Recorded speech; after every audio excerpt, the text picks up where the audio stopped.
আমরা জানি বই জ্ঞানের ভান্ডার, বই আমাদেরকে আলোকিত করে। তোমরা কি জানো আমাদের সমাজের মানুষ কেন বই পড়তে চায় না?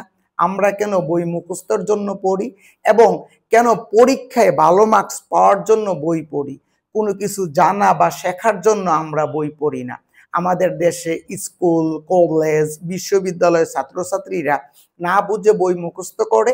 ইভেন শিক্ষক যেই শিটস অথবা নোটগুলো দিয়ে থাকে ওই শিট অথবা নোটগুলো মুখস্থ করে অথবা গিলতে থাকে, পরীক্ষার সেন্টারে গিয়ে ওইগুলো বমি করে এবং পরীক্ষায় পাশ করে, বিনিময়ে কিছু শিখতে পারে না। এখন চলে যাব মেইন আলোচনায়। বই পড়া একটি প্রবন্ধ লিখেছেন প্রমথ চৌধুরী। তার প্রবন্ধ সংগ্রহ কাব্যগ্রন্থ থেকে নেওয়া হয়েছে। প্রমথ চৌধুরীর ছদ্মনাম বীরবল। বই পড়া বা সাহিত্য চর্চা শিক্ষার সর্বপ্রধান অঙ্গ।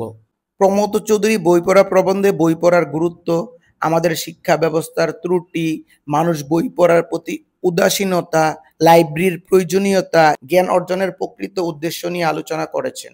তিনি দেখিয়েছেন আমাদের সমাজে বই পড়াকে তেমন গুরুত্ব দেওয়া হয় না, অথচ একটি জাতি উন্নয়নের জন্য বই পড়ার অভ্যাস খুবই গুরুত্বপূর্ণ।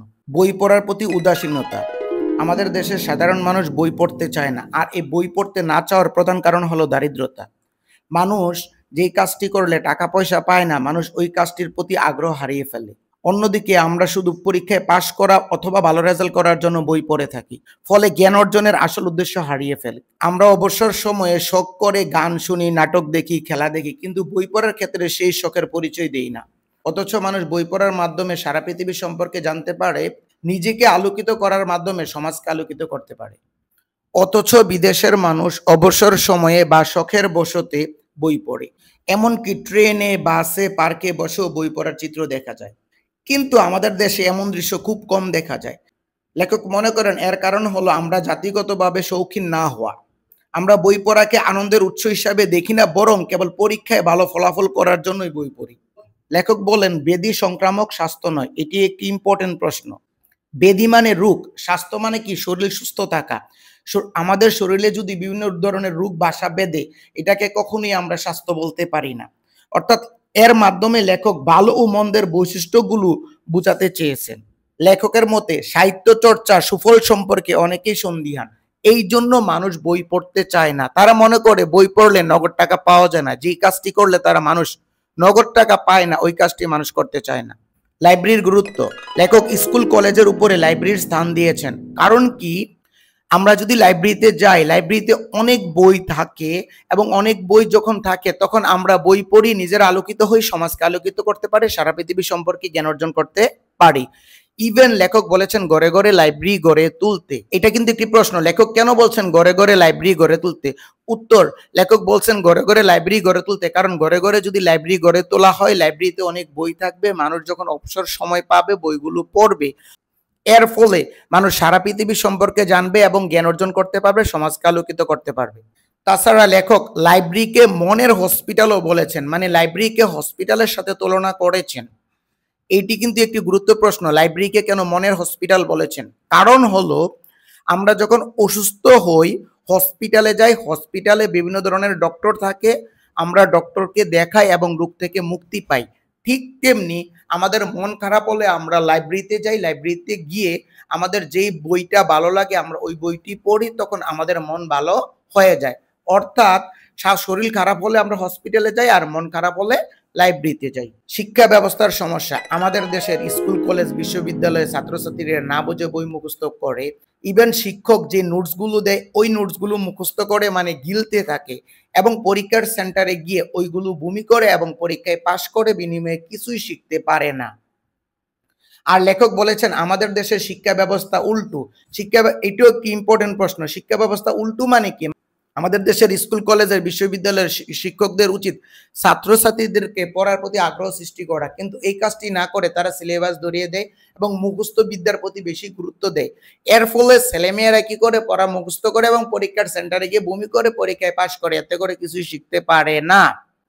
শিক্ষকদের উচিত কি? ধরে ধরে বুঝিয়ে বুঝিয়ে পড়াশোনা করা এবং পড়ার প্রতি আগ্রহ সৃষ্টি করা। লেখক আরেকটি কথা বলেছেন, অপ্রয়োজনীয় দিক মানে আসল দিক। শিক্ষক যেটাকে অপ্রয়োজনীয় মনে করে, মানে ধরে ধরে বুঝিয়ে বুঝিয়ে পড়াটাকে অপ্রয়োজনীয় মনে করে, আসলে ওইটাই কিন্তু আসল দিক। আমাদের দেশে মাদের ধারণা তাদের সন্তানকে যদি গরুর দুধ খাওয়াতে পারে তাহলে সন্তানরা অনেক পুষ্টি পাবে এবং শরীর সুস্থ থাকবে। কিন্তু ওই সন্তান ওই দুধটাকে হজম করতে পারবে কিনা ওইটা মা বাবা মনে রাখে না। মা জোর করে সন্তানকে দুধ খাওয়াতে চায়, সন্তান যখন দুধ খেতে চায় না, মাথা নাড়ে, হাত পা ছুটতে শুরু করে, তখন স্নেহময়ী মা বলে আমার মাথা খাও, মরা মুখ দেখো, এই ডুক আর এক ডুক আর এক ডুক। এর ফলে সন্তানকে জোর করে দুধ খাওয়ানো হয়, কিন্তু একটু পরে সন্তান বমি করে দেয়। এর ফলে কি সন্তান হজম করতে পারে না। ঠিক তেমনি আমাদের শিক্ষা ব্যবস্থা এমনই, ছাত্রছাত্রীদেরকে জোর করে মুখস্থ করায়, ছাত্রছাত্রীরা এগুলো হজম করতে পারে না, পরীক্ষার খাতায় বমি করে, পাশ করে, বিনিময়ে জ্ঞান অর্জন করতে পারে না। লেখকের মতে সুশিক্ষিত লোক মাত্রই স্বশিক্ষিত, এটি একটি ইম্পর্টেন্ট প্রশ্ন।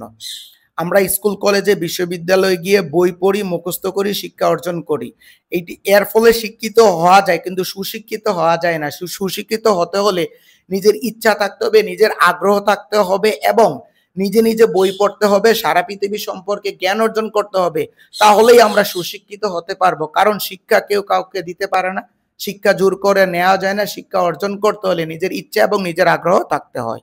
বিদ্যার সাধনা শীর্ষকে নিজ করতে হয়, গুরু উত্তম সাধক মাত্র। এইটা একটি ইম্পর্টেন্ট প্রশ্ন।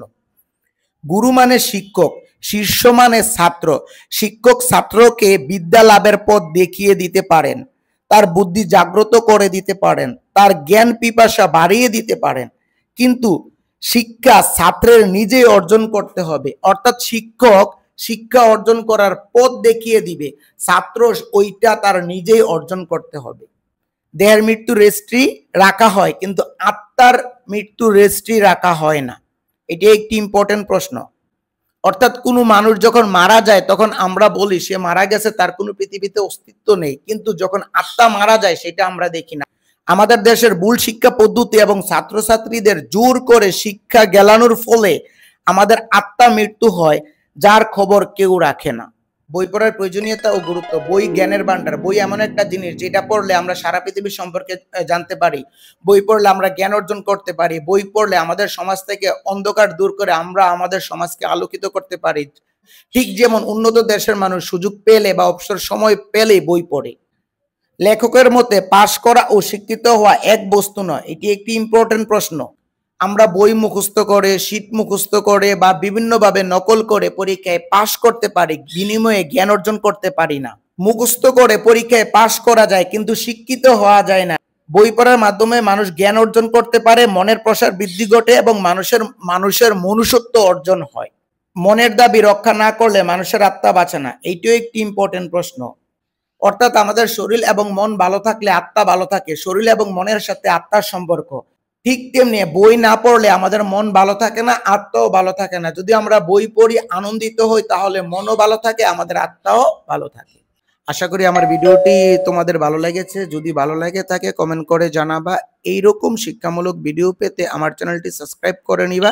Keep watching my videos till then. আল্লাহ হাফেজ। আসসালামু আলাইকুম।